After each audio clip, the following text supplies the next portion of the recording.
beyond the boards here. In fact, we're beyond the boards up here in the Hughes Intelligence Suite. Here we are. Yeah, here we are. And I did my live reaction, and 30 minutes of no sound. I'm pretty brilliant today. I think it's that vacation that I had. I'm just like, what's going on there, right? Just getting back into it. Oh, wow, Connor, 10 shots on goal to Kitchener's 5, and that's the only score going on in this first period. Not much else going on. Yeah, did it seem like slow to you? A little bit slow, a little bit tentative, waiting for somebody to make the first move. Yeah, and I don't know that Kitchener's got anything to be afraid of. No, I wouldn't think so. Maybe they're saving the best for last, but well, you got to wonder if they're going, well, this thing has been on the road and they're tired and they just had 3 games. I don't know, like maybe taking advantage of something they shouldn't be. Maybe.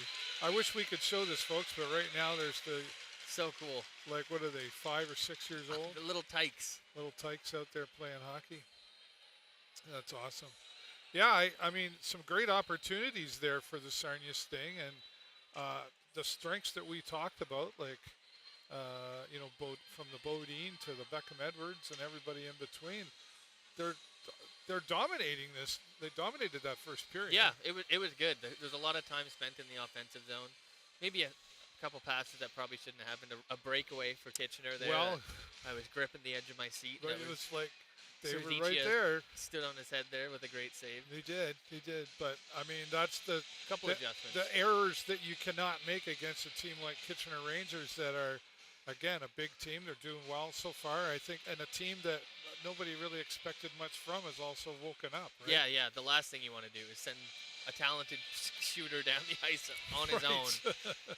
Yeah, we'd like to get one of those opportunities. We'll talk football here. Say hello to our friends, Detroit fans. 35-6 right now. Now there's a game going on. Just a romping. Detroit Lions back in the game again this year. I know Barry Bentley was out there watching, and my friend John DeAndre is a big fan out there, and a few others. Well, there's a lot of fans out there. They're Lions. Are you a Lions fan? I'm not a football fan, but if I am, I'm a Lions fan. Are you? Okay. Go Lions. You're going to jump on the wagon too, right? Well, it's just because I go to enough Wings games. Right. When was have you got any more of that stuff planned that you're going to? Yeah, there's one coming up this week, next week, I think. Red Wings? Yep. They do Pavel Datsuk's got a retirement night coming up. Okay. What night is that? Hockey Hall of Fame ceremony. What night's that? The 23rd, I think. So I won't miss any of these games. So you're going to miss the boxing then? No, I won't miss any of these games. The boxing night, no, I'll make sure I don't miss that either. I got moving around. I bet I meant to bring your tickets. I got tickets for the U23 boxing is in town. Wednesday, Thursday, Friday, Saturday. Shows are 1 to 4 and then 7 to 10. So each day, I should say. So I'm going to be busy. I'll be there for prime, all of them. U23 is literally right in your prime, early, right there. Right. It's going to be great boxing. Michael White, who I've had on the show before, Connor, is the son of a former Canadian champion, and Mike is going to look to handle his title out there as well. He's looking to bring that home, so it'll be good.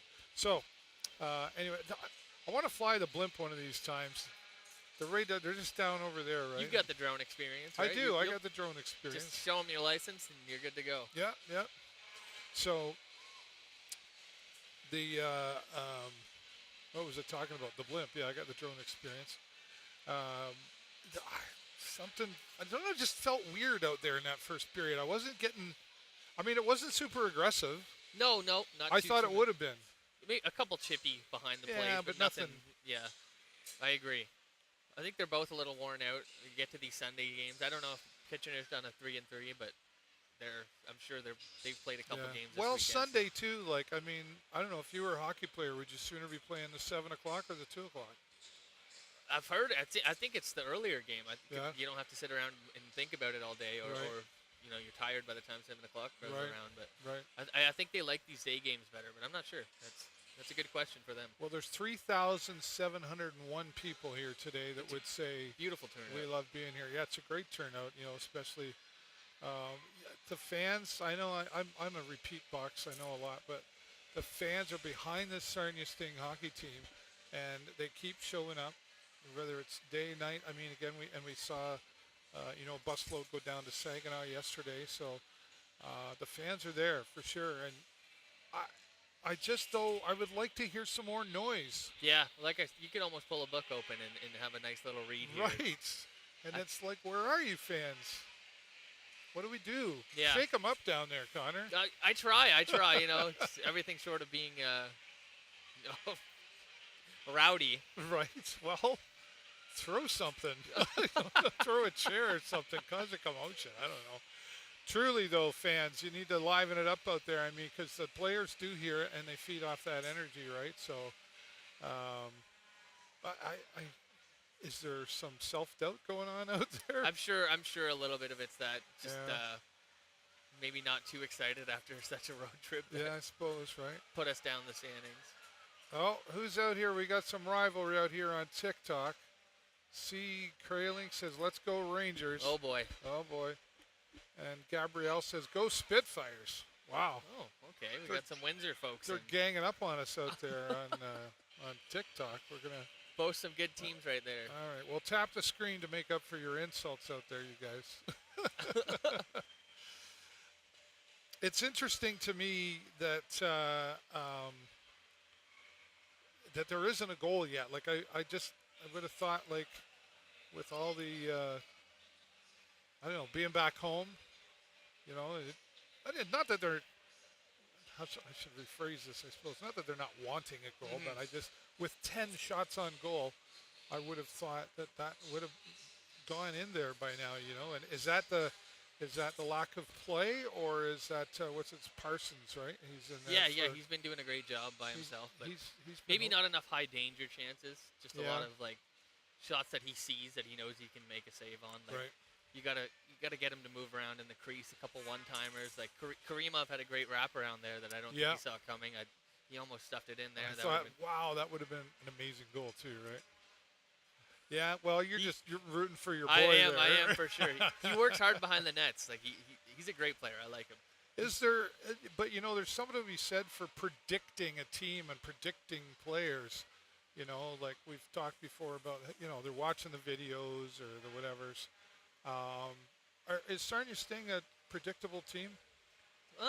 Maybe getting a little bit. Yeah. I think they kind of figured it out, but there's so much talent on this roster where, you don't want to shuffle the lines too much, but just finding a good chemistry between three forwards who are consistent. Like back when we had our power play up at the top of the league in 2022, 2023, it was a lot of it was just these guys know where where their line mates are going to be without even really having to look. It's just, and like you said, it's early, but it's a quarter way through the season. You got to figure out the chemistry at some point, and I think not a lot of these players are looking to get traded, Irene, so they're sticking around, so they're just going to have to figure it out. They're here for the long haul, get comfortable with your line mates and make those plays that, and it's not the highlight play, but it's you're looking to move the puck, and then as soon as you find an opening, take a shot.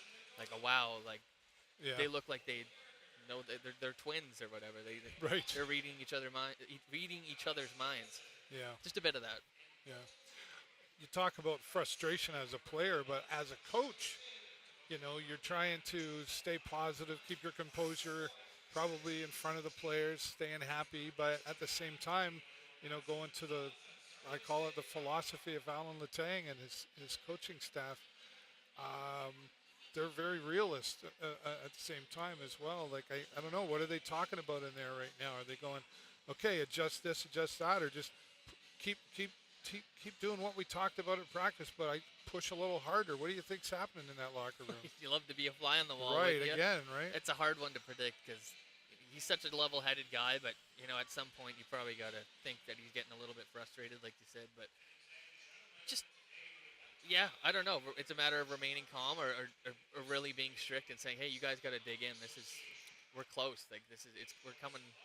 Yeah. The next thing you know, it's going to be the halfway point of the season, and you got to really hope that you're in the race or making some kind of difference out there. Well, I think recognizing the talent is where it starts, right? And going, okay, we see the strengths in there, and then there's again a lot of those conversations that are happening between the coaching staff and like Dylan Sika, the general manager, and others amongst themselves, right? That we're not privy to, of course. But is there a point though where you reach to another player on a team, like a Simpson, for example, or several others that you don't even remember their names because they don't get enough ice time? At what point do you get where you go, okay, I'm going to pull you in for this. Here's your shot. Yeah, you'd have to imagine pretty soon. Like I said, you don't want to shuffle the lines too much, but you see a lot of consistency up and down, and you hope they build chemistry. But at some point, you want to be like, hey, well, maybe we're going to throw. You don't want to move down anybody from the first line, but maybe Caden Johnson swaps out with Karimov, and just something to get a little bit of juice going, like. Maybe a pass that they didn't see before. Yep. It's always just a matter of how players interact with each other, really. Right. Well, I think my prediction is we're going to see more energy in this second period, because once you get to this second period after a first like that, you got to be going, okay, let's slap each other in the face and wake up. 40 minutes to go. And there's 40 minutes to go. It's not over until the final second of the clock, right?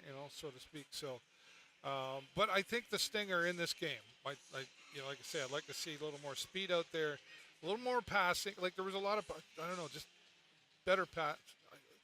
At the right on the edge there between like not so good and great, I understand exactly what you mean. It's hard to say better passing because they're working on it. I can see it out there, but there's some where you're like, you got to have your head up. Like I know. There's a blue jersey right in between the both of you. You really got to have your head on a swivel. I think you got to know where everybody is on the ice. Yeah, 100%. You're right, Connor. And I think here come the referees out here once again. So we're about 2 minutes away. No booing yet. No booing yet. Well, we've only seen 2 penalties, one on each side so far. Been and that fair. was right. So fairly ref. Basically, they seem to be kind of stepping back, setting the tone. Anyway. All right, that's going to be it for Connor and I. I'm not sure if I'm going, I don't know if we'd be live on live reaction or not, but we're going to stay here on TikTok anyway. So if you want to keep watching more, come on over to TikTok and say hello to my little friend. Hello. Do that, right? All righty. Okay, I saw Jay Peckham sticking his head around the corner. I saw it, yep. He's up here in a suite somewhere, sneaking up on us. We'll have to keep an eye out for him. Yeah, for sure. All right, but for right now, getting ready for period number 2. Connor will be back to join me. I will have post-game press conference, of course, at the end of tonight's or this afternoon's game. But for now, 1, 2, 3, go Sting, go!